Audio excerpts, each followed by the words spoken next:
जय जवान जय किसान पर सबसे अच्छा निबंध कैसे लिखें, चलिए आपको बताते हैं। इसके लिए सबसे पहले रूपरेखा लिखेंगे। रूपरेखा में प्रस्तावना, जवान देश के रक्षक, किसान देश के अन्नदाता, दोनों का महत्व और एकता, हमारा कर्तव्य और उपसंहार।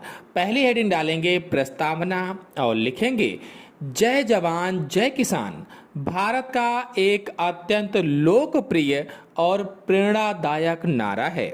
यह नारा भारत के पूर्व प्रधानमंत्री लाल बहादुर शास्त्री जी ने सन 1965 में दिया था। यह नारा देश की रक्षा करने वाले सैनिकों और देश का पेट भरने वाले किसानों के सम्मान में दिया गया था।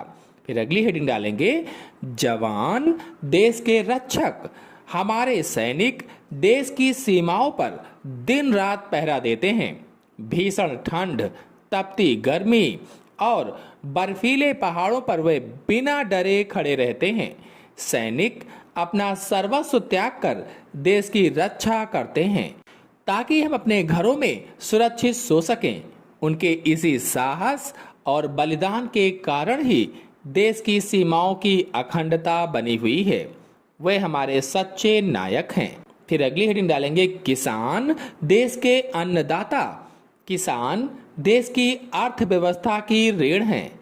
तपती धूप और मूसलाधार बारिश की परवाह किए बिना किसान अपने खेतों में मेहनत करता है। वह कड़ी धूप में पसीना बहाकर अनाज उगाता है जिससे पूरे देश का पेट भरता है।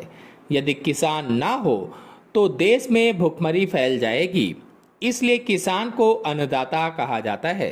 फिर अगली हेडिंग डालेंगे दोनों का महत्व और एकता। जवान और किसान दोनों ही देश की सुरक्षा के लिए अनिवार्य हैं। जवान देश को बाहरी शत्रुओं से बचाता है तो किसान देश को भूख की समस्या से मुक्त रखता है।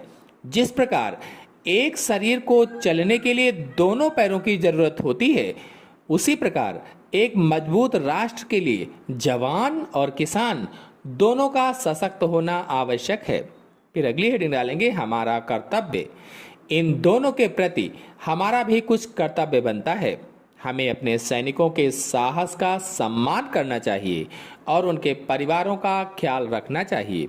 इसी तरह हमें अपने किसानों का भी सम्मान करना चाहिए। उनकी उपज का उचित मूल्य सुनिश्चित करना चाहिए। हमें यह भी ध्यान रखना चाहिए कि अनाज कभी बर्बाद ना हो, क्योंकि वह किसान के पसीने की कमाई है। फिर अंतिम हेडिंग डालेंगे उपसंहार और लिखेंगे अंत में हमें यह समझना चाहिए कि जय जवान जय किसान केवल एक नारा नहीं बल्कि देश के प्रति हमारा कर्तव्य याद दिलाने वाला मंत्र है।